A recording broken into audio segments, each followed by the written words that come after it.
Mateo capítulo 10, versículo 16. Dice: los envío como ovejas en medio de lobos. Por lo tanto, sean astutos como serpientes e inofensivos como palomas. Oremos. Padre maravilloso, gracias por tu palabra. Gracias porque ella es lámpara a nuestro camino. Ilumina nuestra vida, Señor, y también es alimento a nuestra vida. Te pedimos que tú bendigas este tiempo que hemos separado, que hemos apartado para poder escuchar tu palabra. Que tu presencia nos dirija y que tu Espíritu Santo nos hable a través de este mensaje. En el nombre de Jesús, amén. Amén. Cuando Jesús envía a sus apóstoles a comunicar el Evangelio, les da esta advertencia muy especial, pero es un tanto extraña. Dos cosas quiero destacar de acá. Primero, Jesús les dice: yo los envío en medio de lobos. El Señor les está diciendo: van a ir a predicar el Evangelio, van a sanar enfermos, a liberar endemoniados, ¿cierto? Pero tengan cuidado, porque yo los envío en medio de lobos. ¿Por qué les dice esto el Señor? Porque el Señor sabe que vivimos en un terreno hostil y que no nos debemos confiar. Porque este sistema y quien gobierna este sistema es enemigo de Cristo.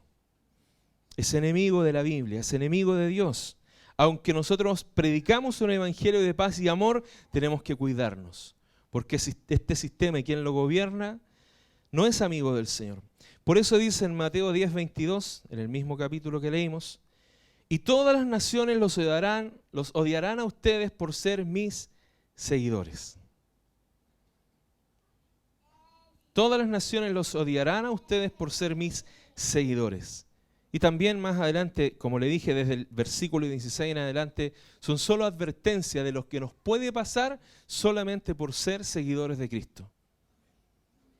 Todo lo que nos está diciendo acá, que la gente no nos va a querer, que nos dice ahí, los entregarán a tribunales, los azotarán, todas esas cosas han pasado en estos 2000 años de historia de iglesia y siguen pasando hasta el día de hoy. Lugares en donde está prohibido predicar el Evangelio, en donde está prohibido tener una Biblia, en donde está prohibido, ¿cierto?, manifestar públicamente la fe. Eso ha pasado durante 2000 años. La iglesia ha sido perseguida y sigue siendo perseguida. No es una realidad que nosotros desconozcamos. Hay países en donde está prohibida la iglesia, literalmente. Por lo tanto, los hermanos tienen que contrabandear la Biblia, tienen que esconderse para poder hacer lo que nosotros estamos haciendo libremente acá. En otros lugares tienen que esconderse. ¿Y qué pasa si los sorprenden? Bueno, en muchos países se van detenidos, son echados a la cárcel sencillamente por creer en Cristo. No por tener una religión en general, sino por creer en Cristo. Por eso Jesús dice: yo los envío en medio de lobos. Y el segundo, o el consejo después de esta advertencia, es que les dice: sean astutos. Sean astutos. ¿Por qué Jesús nos dice eso? Porque como cristianos somos muy crédulos, hermanos. De verdad. Somos muy crédulos y el diablo fácilmente nos hace caer en sus trampas. A veces nosotros tratamos de ser buenos cristianos, entre comillas, buenos cristianos, buenas personas, y terminamos cayendo e involucrándonos en cosas que afectan nuestro testimonio, debilitan nuestra fe y muchas veces nos apartan del propósito que Dios tiene para nuestras vidas. Prestamos oídos, ¿cierto?, a gente que a veces no nos hace bien. Entonces, por eso Jesús nos dice: ustedes tienen que ser astutos, que es una palabra griega que es frónimos, así lo encontré, que significa sagaz, discreto, ¿cierto?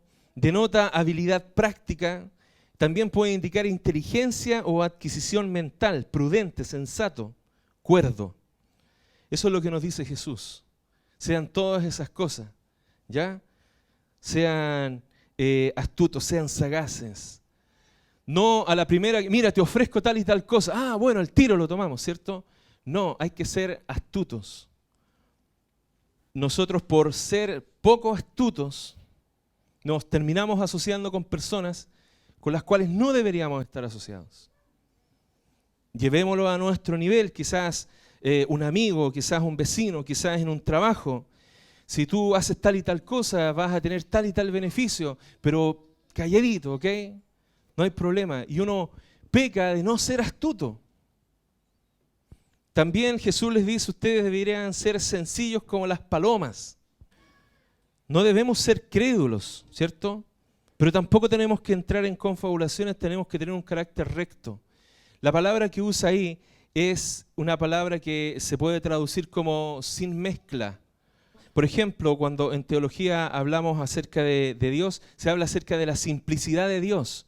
No porque Dios sea simplón, sino porque Dios es sin mezcla, Dios no tiene partes, es uno, es solo una cosa, por así decirlo. Se habla de la simplicidad de Dios, ¿ya? Y aquí Jesús nos dice, ustedes debieran ser así, sin mezcla, sin que su fe esté mezclada con otras cosas, sin que su compromiso con Dios esté mezclado con otras cosas, sin andar con cosas por debajo, sin andar con cosas oscuras, sino ser de una sola línea. Entonces debemos tener claro que en esta misión de comunicar el Evangelio nos vamos a encontrar en un terreno hostil. Yo siempre digo que como cristianos nosotros somos como un capitán de un barco, o póngale usted un botecito por último, ¿cierto? Que vamos sorteando las distintas cosas que nos va presentando la marea. Si nosotros somos duros y tosudos y porfiados en nuestra visión de las cosas, muchas veces vamos a sufrir. Porque en este mundo, hermano, debemos ser más astutos. Debemos ir sorteando ciertas cosas. No decirle a todo que sí y no decirle a todo que no. Es por eso que cuando a veces las personas me preguntan cosas, pastor, ¿y qué opina de esto? Dígame una respuesta. Es que hay cosas que hay matices. ¿Ya? Hay matices. No todo es blanco o negro. Y para eso hay que utilizar la astucia para ver esto me lleva más cerca de Dios, esto ayuda a mi santificación, esto ayuda a mi comunión con Dios o no. Independiente si es bueno o no para el bolsillo. Independiente o no si es bueno para ascender en mi trabajo. O si me conviene o no. La voluntad de Dios para nuestras vidas es solo una cosa, y es nuestra santificación. Esa es la voluntad de Dios para nosotros. Que usted y yo seamos cada día más parecidos a Cristo. Esa es la voluntad de Dios para nosotros. Y casi todas las cosas que suceden en nuestra vida, Dios las permite para que ese propósito se cumpla en nosotros. Porque cuando nosotros vamos a predicar el Evangelio, nos enfrentamos en el mundo a creencias, nos enfrentamos a estructuras de pensamiento, nos enfrentamos a cultura. No solo diferente a lo que es la cultura del reino de Dios, sino también que son contrarias al reino de Dios. A esta estructura se les denomina cosmovisión o cosmovisiones. Una cosmovisión es el concepto que una persona tiene de el cosmos, del universo, su ubicación dentro de él. También es una manera de ver e interpretar el mundo, y también puede ser una visión o una concepción global de todo. O sea, es la manera que nosotros tenemos de pensar. Y a través de esa cosmovisión, que sería como unos lentes que nosotros tenemos, vemos todo. Vemos la vida, nos vemos a nosotros mismos, vemos los valores, las cosas, le damos valor a las cosas a través de esos lentes, ¿cierto? Y básicamente podríamos hablar de 3 cosmovisiones básicas. Hay otras más que pueden, pero básicamente estas son las generales, ¿cierto? Cuando nosotros vamos a predicar el Evangelio nos encontramos con este choque. Nos encontramos con que la gente piensa distinto que nosotros. Y nosotros debiéramos pensar distinto. ¿Cierto? La primera, no voy a hablar largo y tendido de esto, voy a hacer alguna referencia nomás respecto a esto. La primera sería la cosmovisión humanista racionalista, que enseña que el hombre es el principio, el centro y el fin. El hombre es no creado, el racionalismo defiende la primacía y la autosuficiencia de la razón para conocer la verdad. Esto a grandes rasgos es una definición demasiado sencilla, pero es para que usted más o menos lo entienda. El hombre y la razón priman en esto. ¿Ok?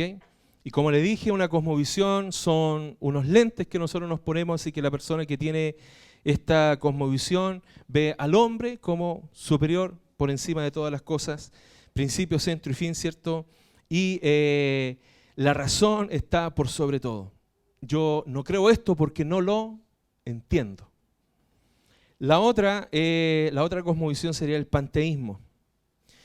Es la doctrina o creencia según la cual todo cuanto existe participa de la naturaleza divina porque Dios es inmanente al mundo, o sea, Dios está presente en todas las cosas. Eso es panteísmo. Dios es todo y todo es Dios. La naturaleza es el principio, centro y fin. ¿Ha escuchado usted estos conceptos como cuando el ser humano desaparezca de la tierra, la naturaleza va a alcanzar su máximo esplendor? ¿Ya? Es panteísmo.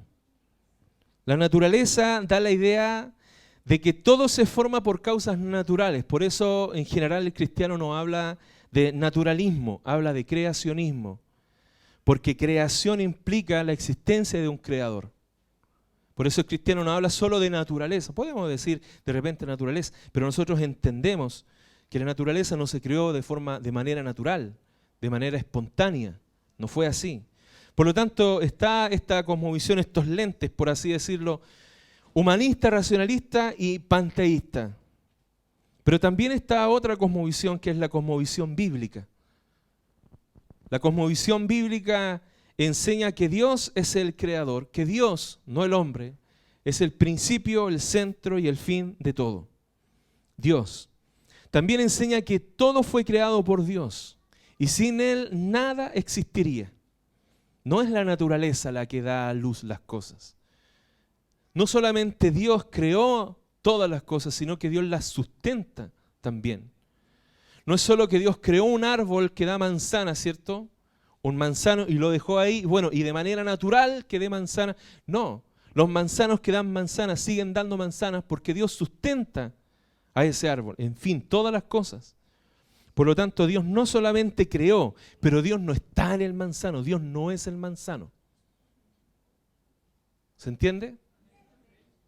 Entonces Dios lo creó y sin Él nada existiría, pero Dios también lo sustenta. También esta cosmovisión enseña que la Biblia es la palabra de Dios. Algo tan sencillo antes para entender los cristianos y hoy día tan difícil que es, hermano. No, pero es que la Biblia es tan antigua, es que la Biblia es que hay que adecuarla, es que son otros tiempos, que son otras cosas, que uno no la entiende, es que uno tampoco. Mira, ¿qué va a saber uno si realmente esto lo inspiró Dios? Racionalismo. Racionalismo. Porque vamos a la Biblia con unos lentes, con una cosmovisión que no es espiritual. Que no es espiritual. Pero la Biblia es la palabra de Dios, en donde Él nos dice quién es Él y qué ha hecho por el ser humano. Porque a Dios no se le conoce por intuición. A Dios se le conoce en la Biblia. A Dios se le conoce en la Biblia. Todo lo que nosotros sabemos acerca de Dios lo conocemos en la Escritura. Lo conocemos en la palabra. ¿Por qué es la palabra de Dios? Porque la Biblia es básicamente la autorrevelación de Dios. Dios es el que se reveló. Nosotros no fuimos a buscar la Biblia al cielo. ¿Ya? Nosotros no fuimos a buscar la Biblia al cielo, nosotros no fuimos a descubrir la Biblia en alguna parte. Fue Dios el que se reveló, el que se quiso mostrar y dijo, así soy yo, esto es lo que hago, estos son ustedes y esto he hecho por ustedes. La cosmovisión bíblica también enseña que el ser humano, hombre y mujer, fueron creados a imagen y semejanza de Dios. Depende de nuestra cosmovisión, es cómo vamos a ver la vida. Ve que hay gente que dice, bueno, vamos a abortar, estamos a favor de la eutanasia también. Ese es el valor que le damos a la vida del ser humano, tanto desde la concepción hasta cuando ya está en este mundo quizás sin posibilidad de recuperarse. Entonces nosotros preferimos que muera. Nietzsche decía, ¿cierto? Hay que ayudar a los débiles, a los minusválidos a morir. ¿Para qué? Para que el hombre, el superhombre se pueda emerger.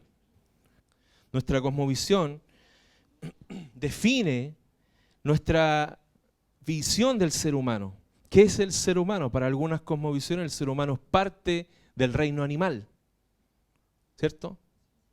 Es parte del reino animal. Para la cosmovisión bíblica, el ser humano es un ser creado a imagen y semejanza de Dios. No es parte del reino animal. Por lo tanto, para una cosmovisión en la que el ser humano es parte del reino animal, el ser humano no tiene mucho valor. Si somos parte del reino animal, ¿por qué yo tendría más valor que cualquier animal? Hay una cosmovisión que no es cristiana que piensa, bueno, el ser humano no es sencillamente la creación de un ser superior, sino que es el término, ¿cierto? O una de las etapas de un proceso evolutivo que ha durado durante mucho tiempo. Y en ese sentido, si somos fruto de la evolución, no tenemos ningún sentido en esta vida. Nuestra vida no tiene sentido. Si venimos del azar y estamos aquí sencillamente por el azar, no hay propósito en nuestras vidas. No hay destino en nuestras vidas. Pero si nosotros creemos que Dios nos creó, y nos creó con un propósito, que es para conocerle, que es para disfrutar de su presencia, y con un destino específico, que es vivir por la eternidad con Él. Nuestro valor del ser humano va a cambiar. Si nosotros creemos que somos creados a la imagen de Dios, y que Dios nos creó con un propósito, y con un destino, propósito y destino que Dios no le dio al resto de los animales, no le dio al resto de la creación. Eso nos va a llevar a la conclusión bíblica de que el ser humano es corona de la creación de Dios. Y que Dios todo lo que creó lo puso a disposición del ser humano. Todo lo que nosotros vemos y todo cómo se ha corrompido la creación de Dios es culpa del pecado del ser humano. Pero Dios no lo creó así al principio. Nuestra cosmovisión también define cómo yo veo el matrimonio, la familia, la crianza de nuestros hijos, el dinero, las posesiones materiales, etc. ¿Cómo vemos nosotros la familia? ¿De quién fue idea el matrimonio? De Dios. Dios creó a un hombre y una mujer. Y dijo, ¿cierto? No es bueno que el hombre esté solo, así que le haré una ayuda adecuada, una ayuda idónea, alguien igual a él. No inferior a él, alguien igual a él. Y dice ahí también, ¿cierto? En Génesis, dejará al hombre a su padre y a su madre y se unirá a su mujer. Toda cosmovisión contraria a Dios nace del rechazo del ser humano a Dios. El ser humano ha rechazado a Dios. Esto lo dice literalmente Romanos 1:21. Es cierto, ellos conocieron a Dios, pero ojo, no quisieron adorarlo como a Dios ni darle gracias. En cambio, comenzaron a inventar ideas necias sobre Dios. Como resultado, la mente les quedó en oscuridad y confusión. La gente cuando abandona a Dios, se inventa cosas necias para ellos mismos y termina creyendo puras tonteras, hermano. Por eso le digo que toda cosmovisión contraria a Dios nace del rechazo del ser humano a Dios y de la invención de ideas necias. No quiero ahondar en esto, pero usted, por ejemplo, tiene un instrumento ahí, una guitarra. Cualquier persona medianamente inteligente sabe que esa guitarra alguien la diseñó y alguien la fabricó. ¿Cierto? Nadie se atrevería a decir eso, apareció ahí. Hoy día en la mañana eso apareció ahí, el Benja lo agarró, no sabía cómo tocarlo y lo empezó a tocar solamente porque así fue. Usted se ríe, a lo mejor dice, no, pero hay personas que creen realmente que todo este complejo sistema que nosotros llamamos universo apareció así. Y te dicen, no, pero es que espérate. Fue en 60 millones de años. Ah, bueno, puede ser. ¿Usted cree que aunque pasaran 60 millones de años, hay un árbol aquí? ¿En algún momento ese árbol se va a convertir en una guitarra? Con cuerpo, con cuerdas, con clavijeros, ¿se va a convertir en eso? ¿Va a crear la electrónica que tiene esa guitarra electroacústica? ¿Solo un árbol? se va a convertir en eso? ¿O un árbol se va a convertir de pronto en un libro y va a pasar todo el proceso, ¿cierto?, para que la madera se venga a convertir en papel y en el papel aparezcan palabras y las palabras ideas, etcétera? Hay gente que cree eso, hermano. Y por creer en lo contrario, por creer que existe un diseñador y un fabricante, nosotros somos los que estamos locos. Nosotros somos los que estamos locos. Yo no estoy en contra de la ciencia, ojo, de la buena ciencia. Yo siempre digo, si no lo explica la Escritura o la ciencia, mejor hay que tener dudas sobre eso. Y hay muchas cosas que la ciencia no explica. Para la ciencia es un misterio el universo, pero no solo el universo, ¿sabe qué más? El cerebro humano. Para la ciencia es un misterio la grandeza del universo, pero la pequeñez del mundo subatómico. No tienen idea todavía cómo funciona. Solamente saben que está ahí. Nosotros sabemos que alguien lo puso ahí, que alguien lo ideó, que alguien tuvo la capacidad, el poder para traer esto que no existía a la existencia. Pero se le ha dicho a la gente, la ciencia trajo todas las explicaciones, y no es así. Pregúntale a cualquier científico, le va a decir, no comprendemos todo. No lo hacemos. Por lo tanto, cuando vamos a predicar el Evangelio, nos encontramos con esto. Nos encontramos con estas tremendas murallas, ¿cierto? Y la pregunta sería entonces, si vamos a predicar el Evangelio, ¿cómo nosotros cambiamos la cosmovisión de una persona o de una comunidad o de una nación? ¿Puede cambiar una cosmovisión de una persona? Obviamente, y tiene que hacerlo si queremos seguir a Cristo. ¿Y cómo se cambia la cosmovisión de una persona?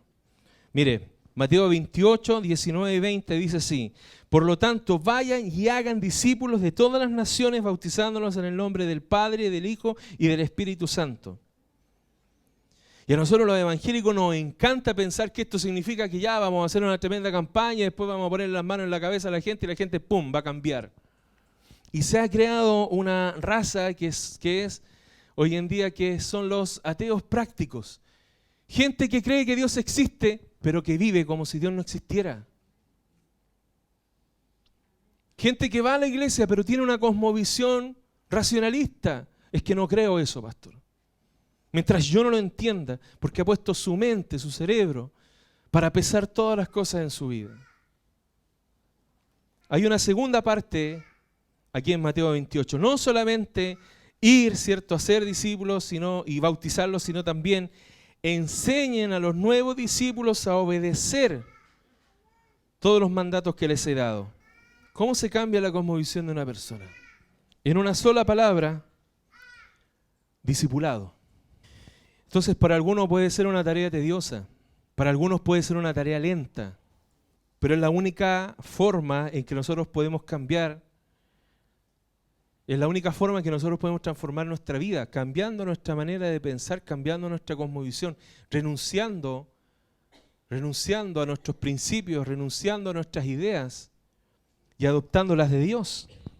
Se lo digo de esta manera: si nosotros evangelizamos y discipulamos a cada una de las personas de este país, ¿qué cosmovisión cree usted que va a tener este país? Pastor, pero somos 18 millones de personas. Claro que no lo vamos a hacer en nuestra generación, por hermano. Si Dios no es un Dios cortoplacista. Pero empecemos por nuestros hijos. Siembre, enséñele. Cuando lleguen a la adolescencia, sus hijos pequeños, ¿cierto?, tenga respuestas bíblicas para ellos. Es que nos va a tomar tiempo, pastor. Sí, y de eso se trata. Que nos tome tiempo. Que en el proceso vayamos aprendiendo, vayamos cambiando, cambiemos nuestra mentalidad, vayamos viendo en nuestra vida qué cosas todavía tengo en mi vida que son del mundo, de una mentalidad secular. Pero una iglesia, cristianos que piensan, no, si le importa, si lo único que importa es cantar nomás y... No, nunca van a cambiar la vida de nadie. Por eso Jesús termina diciendo: en Mateo 10, 37, si amas a tu padre o a tu madre más que a mí, no eres digno de ser mío. Si amas a tu hijo o a tu hija más que a mí, no eres digno de ser mío. Si te niegas a tomar tu cruz y a seguirme, no eres digno de ser mío. Si te aferras a tu vida, la perderás, pero si entregas tu vida por mí, la salvarás. Usted sabe que es tan difícil lograr entender esto para nosotros. Pasan años, hermano, desde que nos convertimos hasta que realmente le entregamos nuestra vida a Cristo. Porque nuestra mente es difícil que cambie. Es por eso que se tiene que exponer al discipulado, a la enseñanza continua, constante. Por eso siempre mi invitación es no falte a los cultos, no falte a las oportunidades que se dan para que usted escuche la palabra, para que usted sea formado, para que las ideas que trae del mundo, hermano, cambien. La única manera de que nosotros cambiemos es que nuestra mente cambie. Somos transformados, dice Romanos 12:2, mediante la renovación de nuestro entendimiento. La transformación viene cuando nuestra mente cambia. No es algo mágico. Dios no es mágico. Ni siquiera Dios hizo así y apareció todo. Se tomó 6 días para crear todo. Se tomó años para formar a José, para formar a David. Se tomó años para formar a Moisés. Se tomó años también para formar a Daniel. Y nosotros pensamos que en nuestra vida Dios lo va a hacer así. No, nos ha dado su palabra, nos ha dado su Espíritu Santo. Debemos caminar con Él, debemos exponernos a Él, como dice Jesús acá, tomar nuestra cruz cada día y seguirle. Tomar nuestra cruz, ir renunciando a cada una de esas cosas para que Él venga a ser la persona más importante en nuestra vida. De esa manera vamos a ir adoptando una cosmovisión cristiana. Nos vamos a poner los lentes de Dios y vamos a ver las cosas como Dios las ve, no como las ve el mundo. Y cuando tú tengas esos lentes, dijo Jesús, y vayas a predicar, ten cuidado, porque vas a estar en medio de lobos. Así que sé astuto. Cambiemos nuestra manera de pensar y al cambiar nuestra manera de pensar vamos a cambiar nosotros. Amén. Póngase de pie, vamos a orar y vamos a darle gracias a Dios. Padre, te doy gracias. Gracias por tu amor, gracias por tu fidelidad, por tu misericordia. ¿Qué sería de nosotros si no fuera por tu misericordia? Yo te pido que tú nos hables, que tú nos enseñes, que cada día podamos disponer nuestro corazón, nuestra mente para conocerte más a ti. Señor, bendícenos con la dirección de tu Espíritu Santo. Bendícenos con tu palabra, Señor, cada día. Danos hambre, danos sed por ti y por tu palabra. Padre, gracias. Gracias por esta nueva oportunidad que tú nos has dado para meditar en tu palabra. En el nombre de Jesús, amén. Amén. Que el Señor les bendiga, hermanos.